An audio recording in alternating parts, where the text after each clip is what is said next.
7:18 en el territorio continental ecuatoriano, buscando la verdad y abogando por la unidad nacional en pro de la paz y la seguridad en el Ecuador.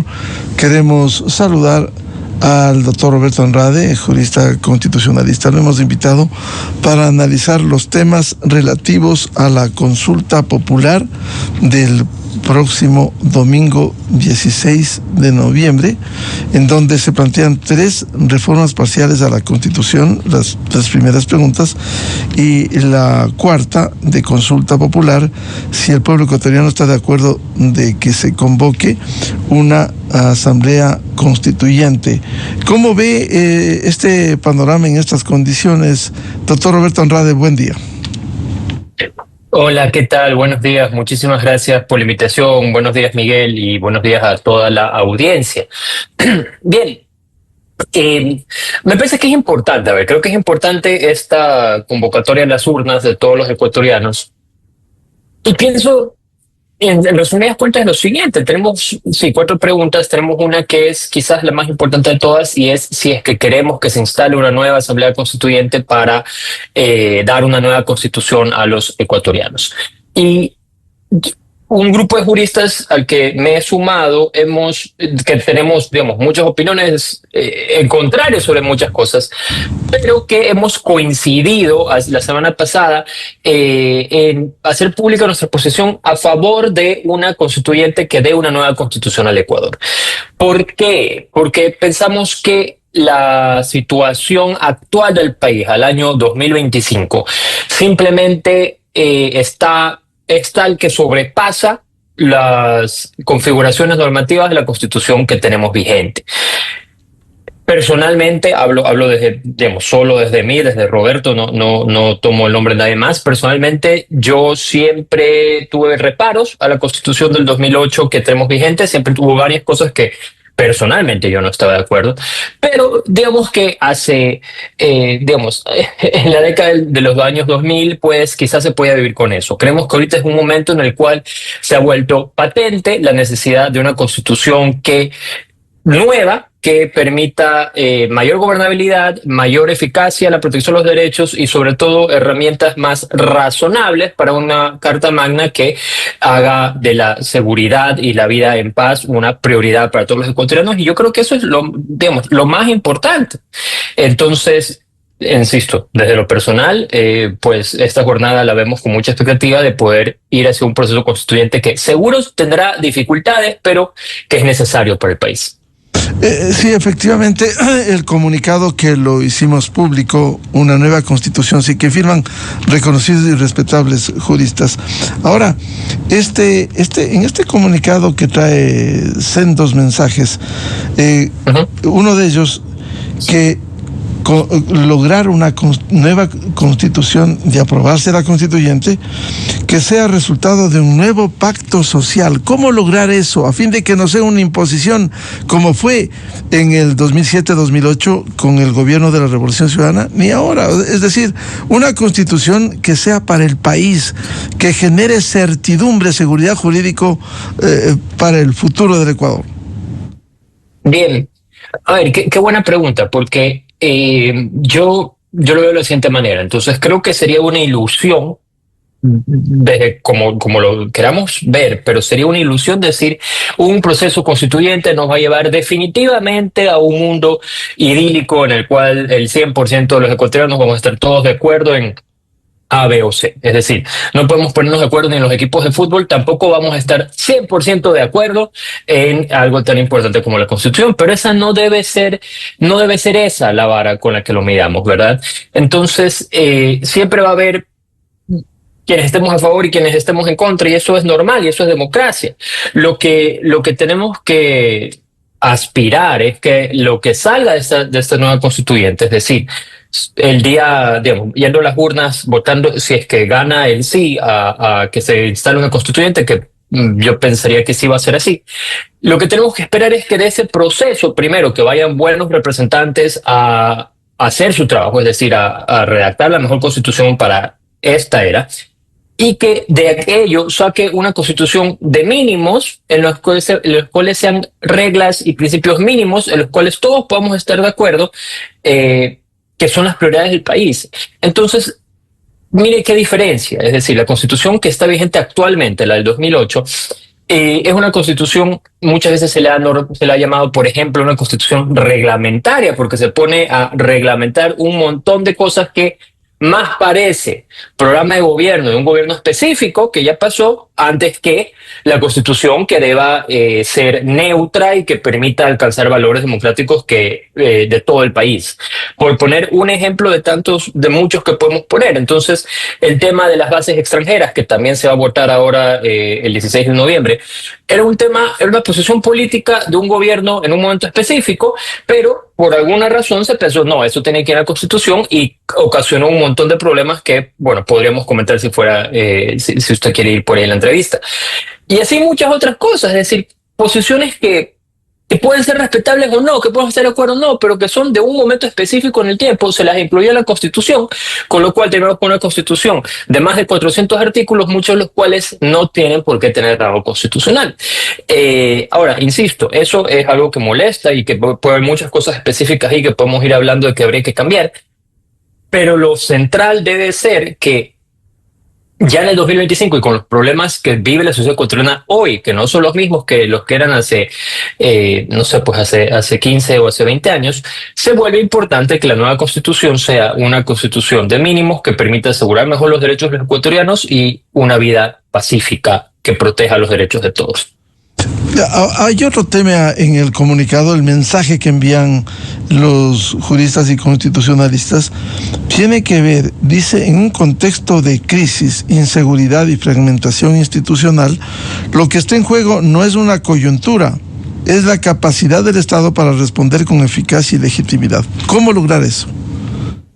Bien, ahí es un largo camino y hay algunas, yo voy a ir anotando ciertas ideas y por favor, Miguel, cualquiera si es interesante nos detenemos en esa y con mucho cariño pido por favor, si es que me ve que estoy muy enfocado en algo y digo, no, vamos a lo más general. A ver, yo creo que la Constitución del 2008 se la hizo, no pienso que la seguridad fue una gran arista de la Constitución del 2008. No creo que eso fue un gran tema a pensar. Puede ser el momento histórico, yo qué sé. Y ahora, sin duda, pues que es algo importante y vemos ciertas cosas que son limitantes y ciertas cosas que quizás no son limitantes como tal, pero que no se toman en cuenta. Entonces, por ejemplo, hay cosas que se ha hablado mucho y cosas que menos. Cosas que se ha hablado mucho. El tema de las bases extranjeras que vamos a votar este domingo. Es decir, en el año 2007-2008 se tomó la decisión en ese momento de expulsar la presencia de una base en Manta, que era una base que no es que ahí se hacían operaciones militares como tal, era más bien de monitoreo, se le expulsó. El problema de ello es que no se la reemplazó con nada en ese momento, ¿no? Y eso generó un vacío que, bueno, creo que contribuyó mucho a la situación de seguridad que vimos ahora. Entonces, ahora, eso es por poner un ejemplo, ¿no? Tiene que el Ecuador plantearse seriamente cómo debe ser su cooperación en temas estratégicos de seguridad, militares, policiales con otros países, porque el problema que vivimos de narcoterrorismo no es un problema aislado del Ecuador. Ninguna de las organizaciones delincuenciales que operan aquí operan solamente en Ecuador. Sería sería un absurdo pensar que cualquiera de las organizaciones que aquí operan llegan a una frontera y dicen, no, pues aquí ya es Perú, aquí ya es Colombia, aquí ya es Costa Rica, entonces yo me voy a quedar aquí en el Ecuador y no voy a ir afuera. Eso no es así y lo sabemos, ¿verdad? Tenemos presencia en muchas mafias internacionales y eso hay que resolver. Luego, por ejemplo, dentro del el proceso penal, y eso, digamos, nos metemos más a lo que es mi especialidad como tal. Dentro del proceso penal, nuestra Constitución es muy garantista y en general está bien. Creemos que en general no hay tanto que cambiar ahí. Pero hay ciertas cosas que hay que entrar a ver con mucho cuidado. Entonces, por ejemplo, solo traigo un ejemplo, no estoy diciendo que esto hay que cambiarlo como tal, solo quiero mostrar una comparación. En Ecuador, por nuestra Constitución, desde que si una persona comete un delito en flagrancia, es decir, en ese momento con las manos en la masa, como decimos, existe un periodo hasta de 24 horas para que durante el cual la policía pueda hacer la persecución ininterrumpida para ponerlo a fuerzas del orden. ¿Ya? Pasadas esas 24 horas ya no hay flagrancia y hay que hacer un proceso penal ordinario. En otros países vecinos, ese tiempo es más largo, no son solo 24 horas, pasan a ser 48, pasan a ser 72, lo cual de cierta forma, hace menos difícil la labor de las fuerzas del orden. Son cosas que tienen que ver con mucha delicadeza, ¿no? Porque claro, son temas de derechos, pero hay que entrarlo a ver. Luego, por ejemplo, el tema que creo que a veces quizás se lo he comentado, pero yo pienso que de esto no se ha hablado suficiente. La Constitución del 2008 tiene un principio que es lógico, pero no se lo pensó con todos sus efectos, que tiene que ver con el manejo de las finanzas públicas a través de la cuenta única del Tesoro. La Constitución del 2008 dice que absolutamente todo va a una cuenta única del Tesoro en el Banco Central, con muy pocas excepciones, que son básicamente las empresas públicas y universidades y por ahí algo que se me escape. El problema de eso es que se vuelve difícil en temas de seguridad, porque, mire usted, no sé si usted recuerda, Miguel, que antes, en la época del CONCEP, que era, digamos, este consejo contra los estupefacientes, digámoslo así, el dinero que se recuperaba del narco a través de sentencia condenatoria, ese dinero iba parte de ello, no todo, a fortalecer al concepto, ¿verdad? Entonces, si había si se atacaba un grupo de microtráfico en Quito o en Guayaquil, de eso se recuperaba, voy a decir cualquier cosa, se recuperaba $1 millón. Ese $1 millón en vehículos, en bienes, en terrenos, en computadoras, iba a la Policía Nacional o a esos organismos para que siga dando esa labor, ¿verdad? Eso, que es una buena práctica que se hace, me atrevería a pensar que en casi todo el mundo, eso en Ecuador no se puede hacer. ¿Y por qué no se lo puede hacer? Porque si es que se recupera el mismo $1 millón en una sentencia contra el narcotráfico, por la Constitución actual, eso tiene que ir a la cuenta única del Tesoro, lo cual quiere decir que eso discúlpeme la expresión, es un saco roto. No quiere decir que de ahí va a ir $1 millón a la policía, porque eso va a una cuenta única y de ahí que eso vuelve en el siguiente ciclo presupuestario de la policía, ya se vuelve un tema presupuestario que anda a ver si en ese momento se lo hace o no. Entonces, yo lo que quiero aquí es pintar algunas ideas. No quiero decir este es el proyecto constitucional porque digamos, no me corresponde a mí hacerlo. Yo puedo dar mi opinión nada más como jurista. Lo que sí quiero es pintar una idea de que hay muchas cosas en materia de seguridad que nuestra Constitución o bien es contraria a eso porque era la visión política de ese momento, o bien no se lo tomó en cuenta porque no se lo pensó como algo importante y es algo que hay que verlo. Y eso solo para hablar de seguridad, porque también hay temas de economía, de empresa, de derechos, donde también la Constitución creo yo que haríamos bien en mejorarla y cambiarla.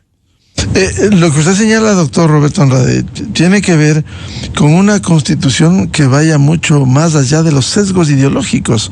Lo que aprobaron en Montecristi tuvo un sesgo ideológico clarísimo.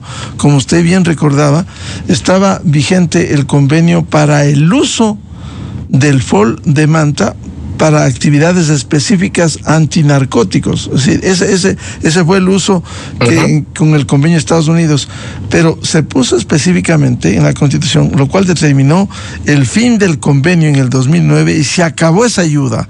Vinieron días peores con la incursión de grupos irregulares armados, con el argumento de que no podía permanecer esta ayuda militar americana en la base de Manta simplemente por soberanía. A ver, explíquenos qué implica la soberanía. Soberanía cuando está una ayuda formal con convenio de por medio de 10 años y no hay soberanía cuando se permitió que grupos irregulares de las FARC estén asentados, funcionando, actuando en territorio ecuatoriano. ¿Cómo entender eso? Sí, totalmente de acuerdo con usted, Miguel. Fue una época que incluso queriéndola ver digamos, queriendo ser comprensivo, se vuelve muy difícil de entender. El proyecto constitucional del 2008 que nos dio la Constitución actual estaba marcada por un sesgo ideológico en muchas cosas. El tema de bases extranjeras, insisto, fue gravísimo porque por último uno podía haber tenido la idea, miren, es mejor que no haya presencia militar extranjera por A, B, C razón, aunque hay que insistir, como usted lo dijo, esa base no era de operaciones militares, era de operaciones, llamemos no sé cuál sería la palabra técnica, pero llamemos de monitoreo contra drogas. Pero por último, digamos que no convenía, pero no podía llevarse al extremo, es decir, en la Constitución ponemos que nunca jamás en la vida puede volver a ver algo así, porque se puede volver muy importante. Como decíamos hace un momento, el problema de seguridad del Ecuador hay un gran componente doméstico, es decir, nacional, pero hay un componente igual de grande internacional. Cuando nosotros vemos las notas de prensa sobre los hechos criminales del país, lo que vemos comúnmente es que tal o cual grupo criminal tiene vínculos o con una mafia europea, o con un cartel mexicano, o con un grupo colombiano. Entonces, se cae de maduro, se cae de obvio que nuestro problema de criminalidad tiene una conexión directa con lo internacional. Entonces, haciendo parafraseando a un juez italiano, a Giovanni Falcone, él decía, no se puede luchar contra el crimen organizado mediante una sociedad desorganizada. Y lo mismo aplica a los estados a nivel internacional. No se puede ir contra la delincuencia organizada internacional solamente a través de un esfuerzo nacional. Eso no puede ser así. Hay que ir coordinado, como digamos, en un esfuerzo por lo menos hemisférico, es decir, de este lado del mundo. Y eso nuestra constitución actual sí nos limita. Y bueno, para eso vamos a las urnas el 16 de noviembre. Y ese sesgo ideológico lo vemos también, Miguel, en otras cosas. Lo vemos fuera del campo de la seguridad, que creo que es el que más preocupa a los ecuatorianos. Lo vemos en temas, por ejemplo, la prohibición del arbitraje internacional, o por ejemplo, por decir algo, esto no es mi especialidad, pero solo por decir algo, me parece, siempre me llama la atención y lo pongo como ejemplo en aula de clases, que la Constitución actual prohíbe el uso de transgénicos. Y es algo, oiga, podemos estar a favor o en contra, y podemos incluso poner una ley de pronto que debe prohibirse el transgénico en tal o cual alimento. Pero el grado constitucional es un absurdo.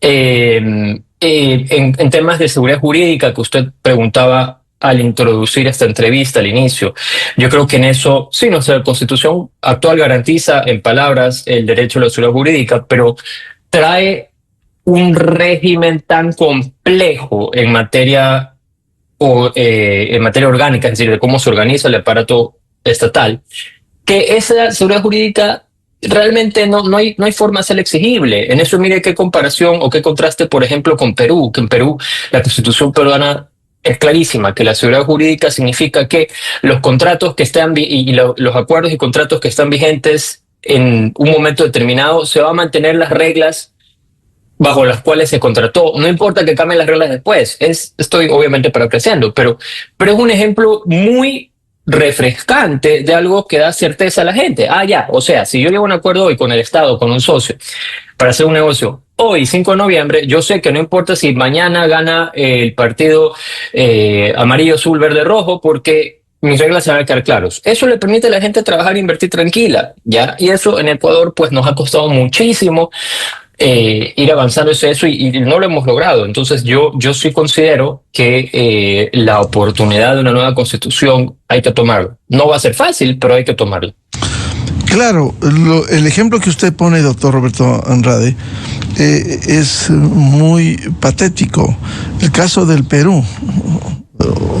Más de 8 presidentes en tan poco tiempo, que no pasa nada, las inversiones siguen igual, puede caerse el primer mandatario, cambiar el Congreso peruano, destituirlo, pero ahí sigue el gerente del Banco Central del Ecuador intacto, del Banco Central del Perú, o los contratos sin ningún tipo de alteración. Eso implica y consolida la seguridad jurídica. ¿Eso ha resultado muy difícil lograr en el Ecuador?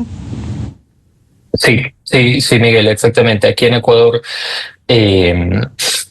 para bien o para mal, bueno, para mal, no hay que decir para bien o para mal, todavía la confianza del inversionista, la confianza del consumidor depende mucho del ciclo político. Y en ciclos políticos tan cortos y tan cambiantes como los nuestros, eso significa que todo el tiempo estamos, disculpen, es una expresión coloquial, pero todo el tiempo las personas están, los inversionistas, con el rosario en la mano. ¿Me explico? Es decir, no sabemos qué va a pasar. Y eso vuelve muy difícil que la economía crezca. Entonces, si la economía no crece, digamos, no solo crecer, sino digamos, mantenerse saludable, es decir, que la gente sepa que, bueno, que si yo invierto en poner un restaurante, en poner un salón de belleza, el negocio que se me ocurra, que solo tengo que preocuparme por trabajar y por conseguir clientes, que el resto va a ser más o menos estable. Si no conseguimos esas condiciones, por supuesto se vuelve más difícil generar empleo.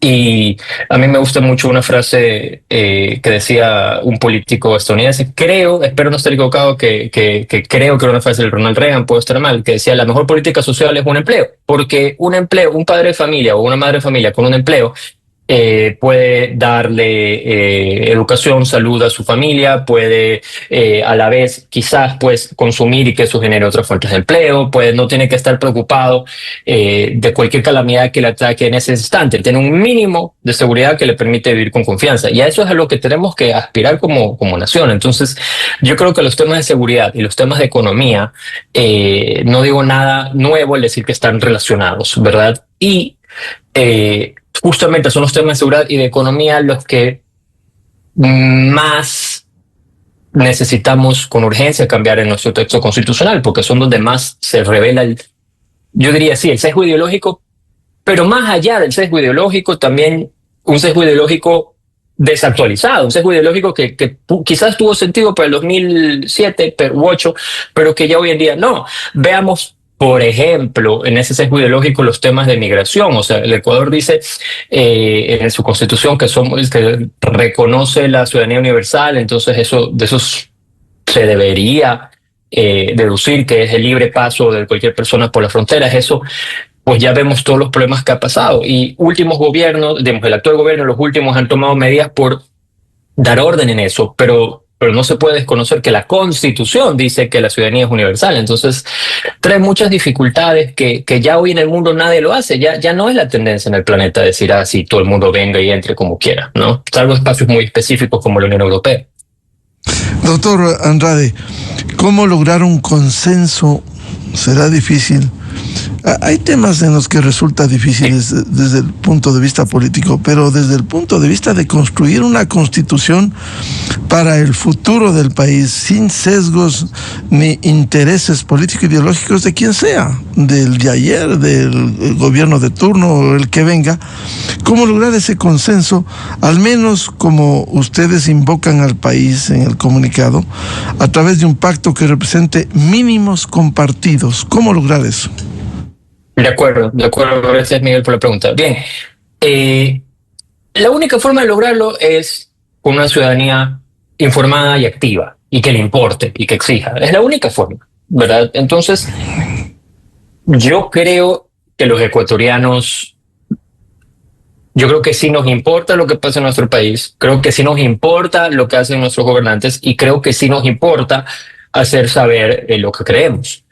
Pienso que lo que a veces pasa es que uno se siente en el día a día quizás frustrado de que son tantas las noticias y yo soy solo uno y cómo me hago conocer, pero cómo hago conocer lo que pienso, quiero decir. Pero es importante que una ciudadanía activa y educada haga conocer su voz, porque es la única forma de exigirle a los políticos y a los aparatos, y a los aparatos políticos detrás de ellos. Ahora, ¿por qué lo digo así? Porque hablemos que la Constitución que se llegue por consenso significa justamente lo que ese comunicado dice. Es decir, que estamos en consenso en los mínimos de lo que nuestra Constitución debe tener.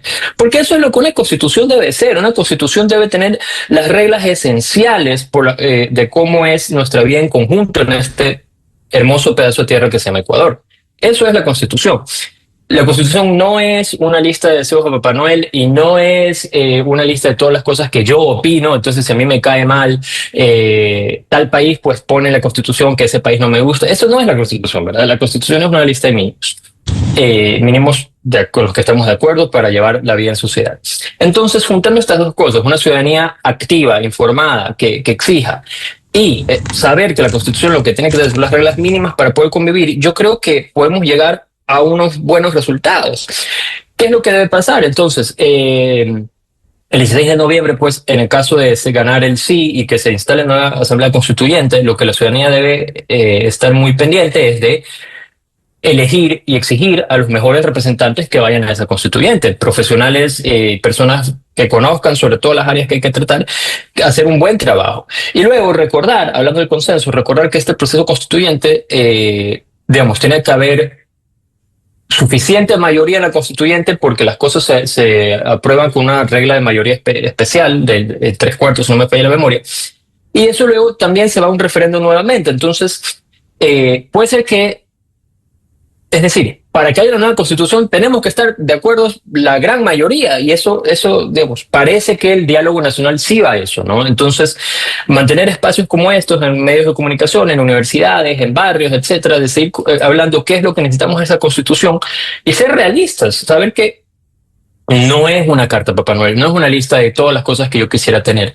Lo que es la constitución es un documento que pone las reglas mínimas en las que todos estamos de acuerdo para vivir en sociedad. Es eso. Ustedes argumentan en el comunicado que el Ecuador necesita una constitución justa con los vulnerables y fuerte contra las amenazas. ¿Cómo lograr eso? ¿Cómo armonizar eso? Bien, perfecto. Lo que esto recoge es un poco lo que hemos venido hablando, ¿no? En estos minutos aquí. Fuertes con las amenazas quiere decir que le permita al Estado actuar de manera efectiva contra las amenazas de seguridad, en cosas como la cooperación internacional por temas de seguridad, en cosas como dotar correctamente de recursos a las fuerzas de seguridad pública, en cosas como que los procesos judiciales sean, sí, para mí el proceso, por mi formación, para mí el proceso judicial es el mejor ejemplo de eso. Un proceso judicial tiene que lograr consolidar la protección de la presunción de inocencia, porque toda persona es inocente hasta que se muestre lo contrario.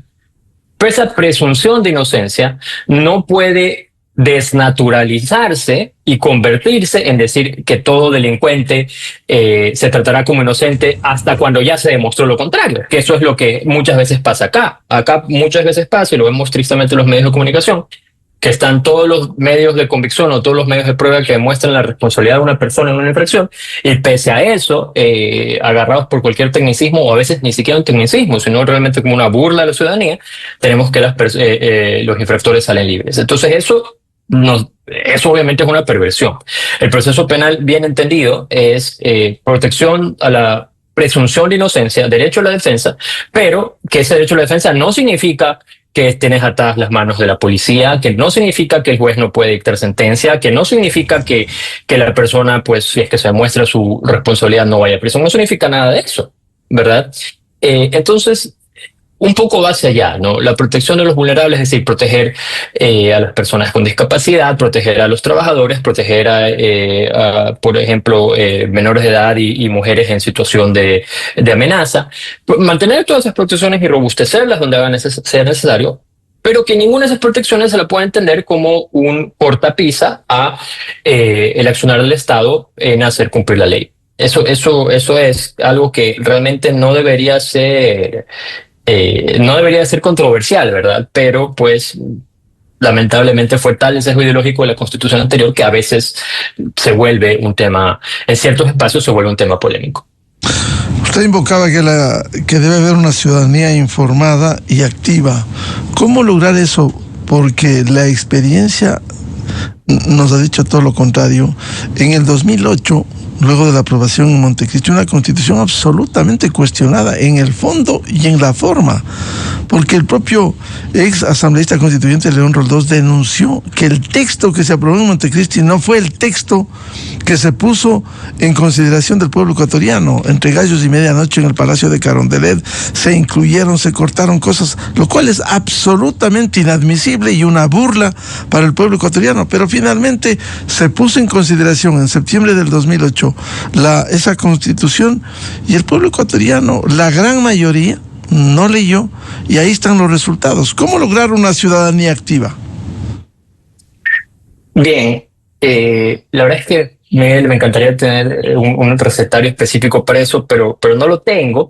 Te puedo decir lo que yo pienso, ¿no? Entonces yo creo que hay cosas que ya hacemos y hay que mantener, y hay otras cosas que hay que hacer extra. ¿Qué cosas ya hacemos y hay que mantener? Creo que los espacios naturales de la ciudadanía son justamente aquellos que no son lejanos al ciudadano. Si yo le digo al ciudadano que nos está escuchando y que vive, no sé, vive no sé, pues a un barrio en Quito. Y le digo, no, mira, sí hay una ciudadanía activa, pero la ciudadanía activa lo que tienes que hacer es coger, viajar 2 horas de tu trabajo, llegar a un foro que va a ser en el centro de la ciudad o en el norte y después regresar 2 horas más. Eso no es realista, ¿verdad? Eso no, o sea, puede alguien hacerlo una vez al mes y esto sería bastante, pero no es realista, ¿verdad?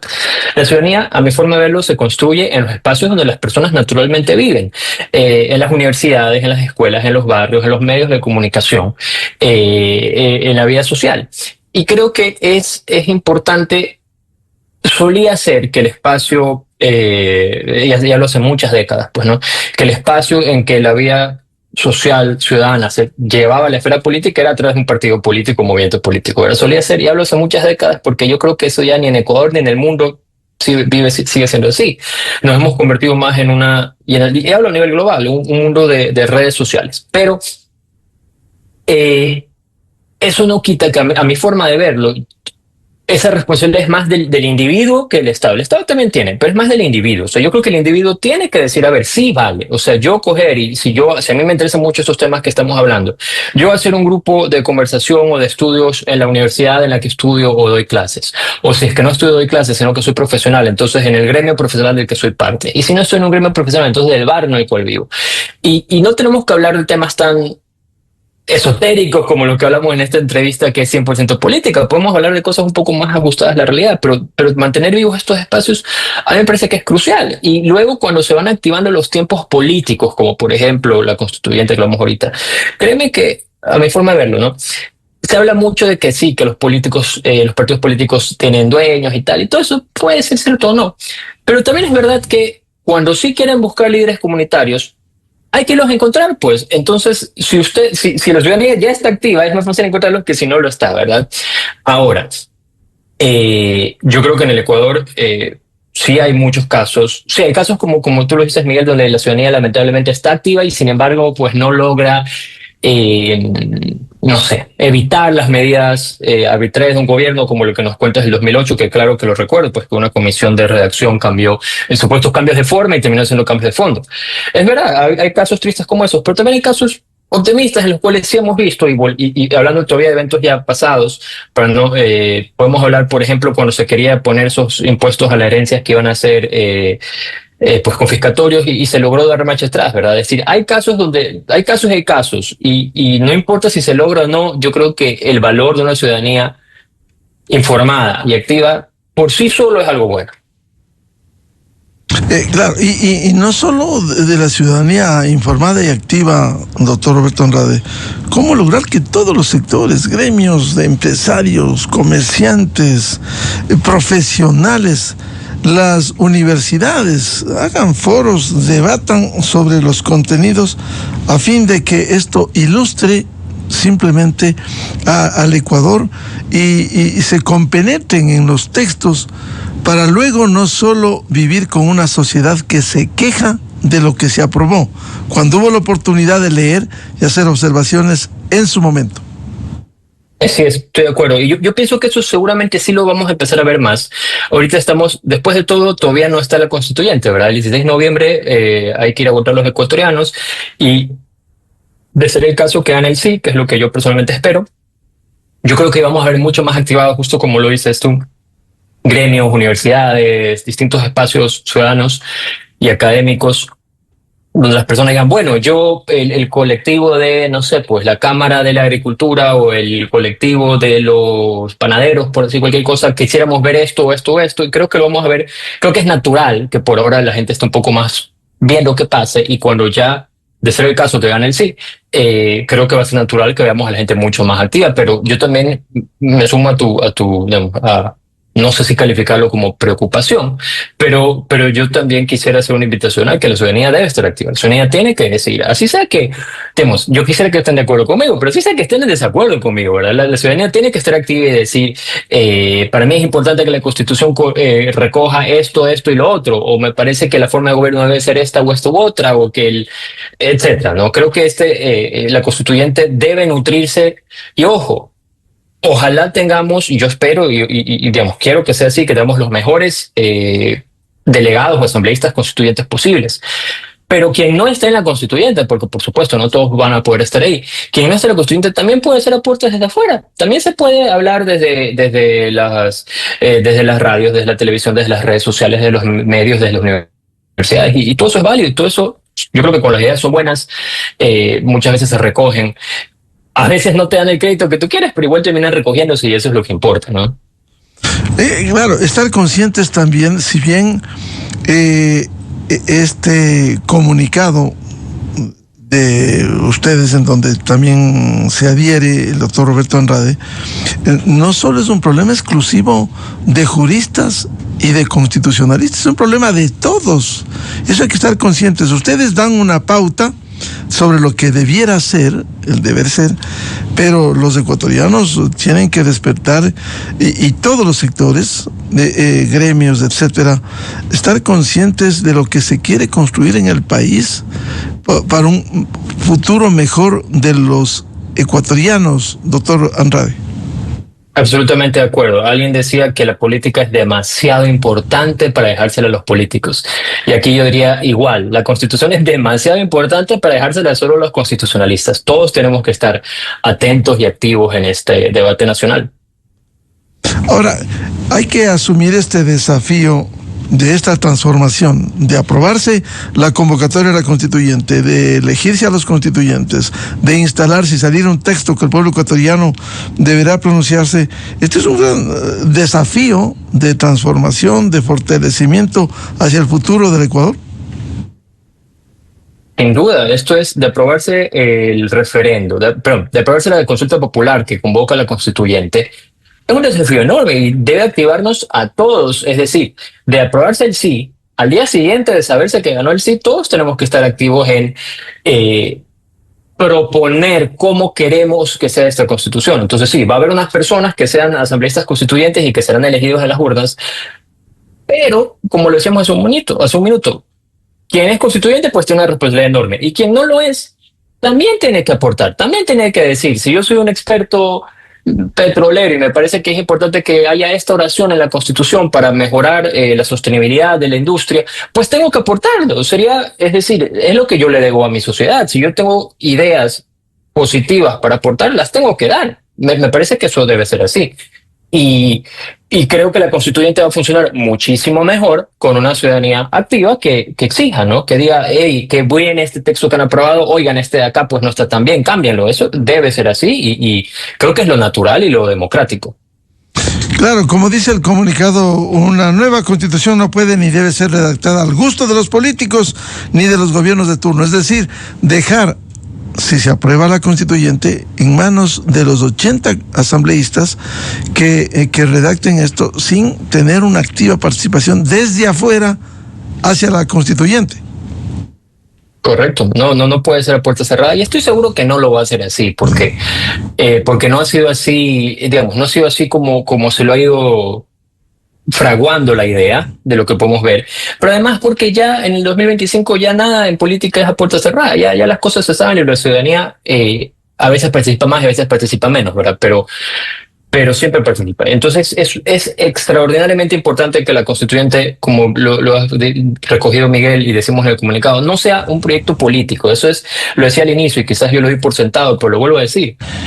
Una constitución no puede ser un proyecto político de un político en particular o un grupo político en particular. Una constitución tiene que tener una vocación de ser permanente en el tiempo. Así debe ser. Entonces, hoy sufrimos varios males que vienen de una constitución que se hizo con un sesgo ideológico y político específico. Haríamos pésimo pues en repetir eso mismo, pero de otro color, ¿verdad? Sería terrible. La constitución tiene que ser apartidista y tiene que ser de un consenso de las reglas mínimas para vivir en sociedad y tiene que ser con una vocación estable en el tiempo. No es pues una vocación, una constitución no es un programa de gobierno. Una constitución son las reglas mínimas que estamos todos de acuerdo para vivir en un país. Y eso es lo que tenemos que recuperar y construir proactivamente para pues del 2000, ya sería pues 2026 para en adelante. Claro, ahora de pasar el sí en la consulta, habría que aprovechar esta oportunidad histórica para unos cambios sustanciales que sean de fondo. Sin duda, claro. No. el esfuerzo de hacer una constituyente es un esfuerzo para el país, hablo, es un esfuerzo que no es menor, ¿no? Porque si bien la constituyente va a ser de un tamaño muy razonable y si bien es de unos tiempos que no son exagerados, pero es lógico que mientras se hace la constituyente, pues las personas estamos con expectativas bien lo que pasa. Este esfuerzo no se lo hace para un cambio cosmético, ¿verdad?